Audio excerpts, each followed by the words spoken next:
Today is one of the two biggest days of the year. The other is on Sunday. So stop. Take a breath. Today is Good Friday, when we remember Jesus' death on the cross. For you, for me, for the world.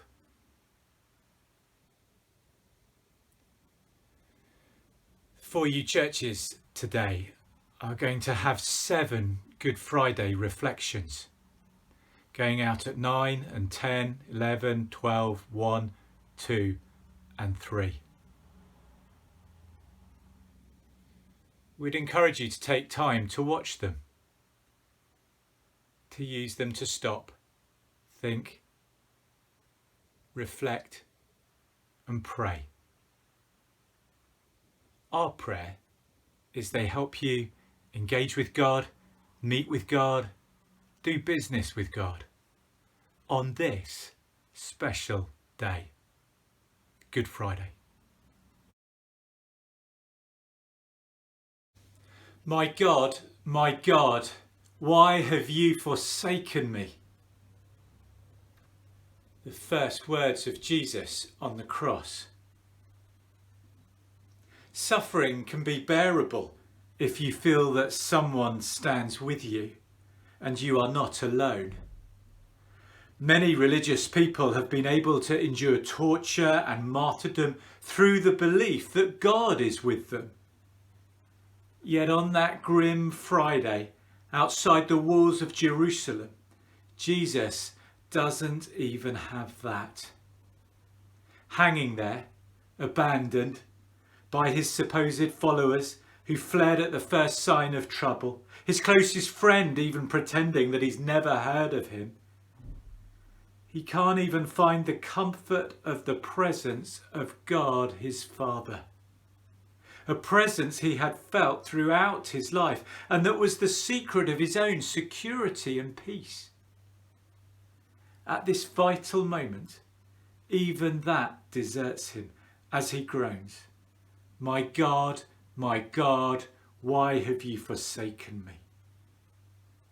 The name he uses is significant. Usually he called God Abba, the intimate Aramaic word for a father. Now he uses the more distant word, Eloi. His father had disappeared behind a cold veil of silence. If heaven is the place where God and goodness are fully present, hell is the place where it is totally absent. Jesus ventures into hell itself, entering the very stronghold of evil.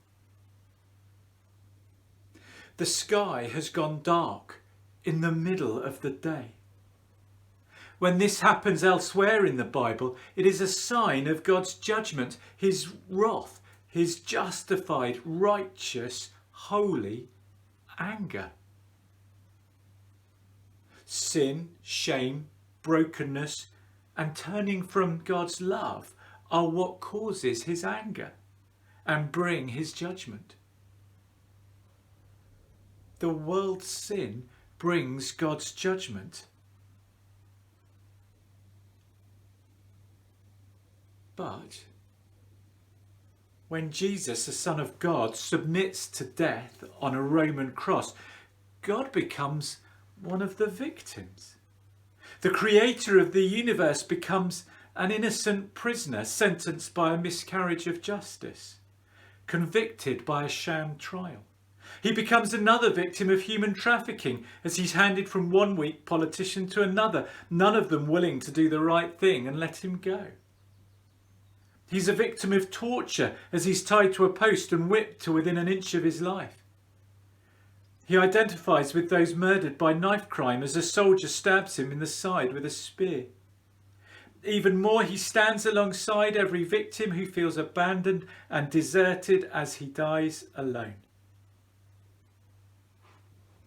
It is hard to begin to imagine the desolation in that most agonising cry in human history.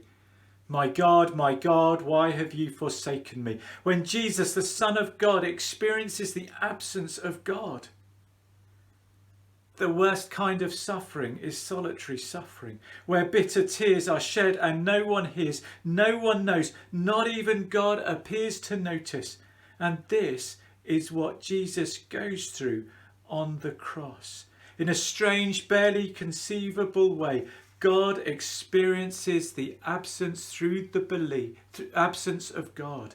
God experiences the absence of God on the cross.